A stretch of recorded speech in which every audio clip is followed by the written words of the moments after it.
Hey Geekly, Kikai Wafra here, and today pull up a stool, grab a drink, and settle in because we have got a massive one to unpack.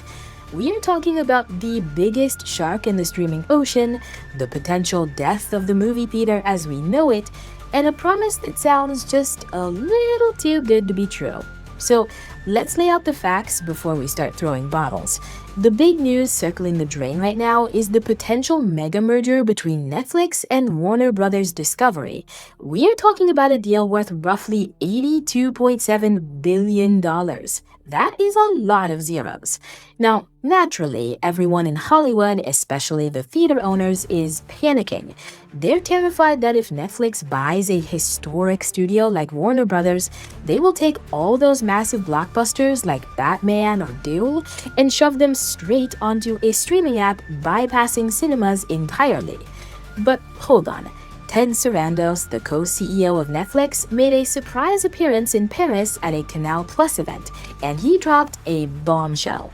He vowed, and I'm quoting here, that if this deal goes through, Netflix intends to continue releasing Warner Brothers movies in theaters with the traditional windows.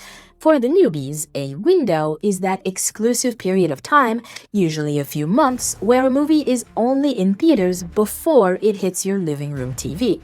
Sarandos basically looked the industry in the eye and said, "Don't worry, we're not here to kill the cinema, we're here to keep the tradition alive." And look, playing devil's advocate here, this is exactly what we wanted to hear. On the surface, this is fantastic news. It shows a level of humility we don't usually see from Silicon Valley tech giants. Sarandos even admitted that Netflix's library is only about 12 years deep, while Warner Brothers has 100 years of history. He explicitly said they know a lot about things we haven't ever done, like theatrical distribution. It sounds respectful. It sounds like Netflix finally admits that the cinema experience matters, and that they're willing to let Warner Brothers keep doing what they do best, making massive event movies for the big screen.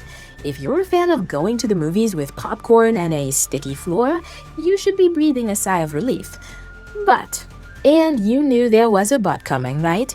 It's when I read his reasoning for why Netflix hasn't done this before that my bullshit detectors started screaming.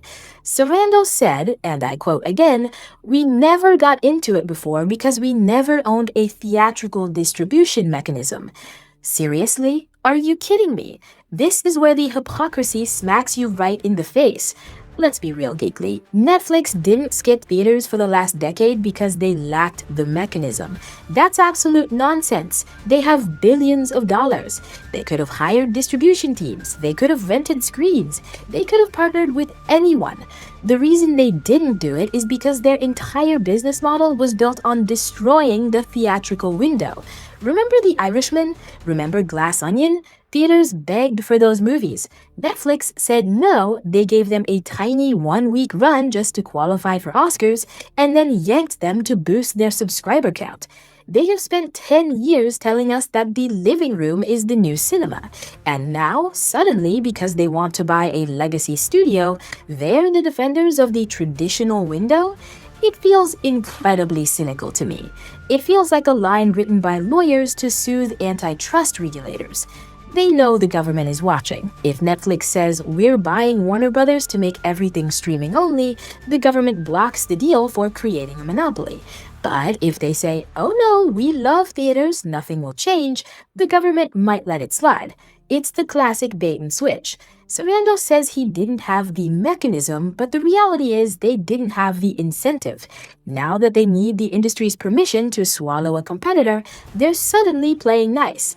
But once the ink is dry, once they own the rights to DC Comics and Harry Potter, do we really think they won't start shrinking those windows down to nothing to keep you subscribed for $15 a month?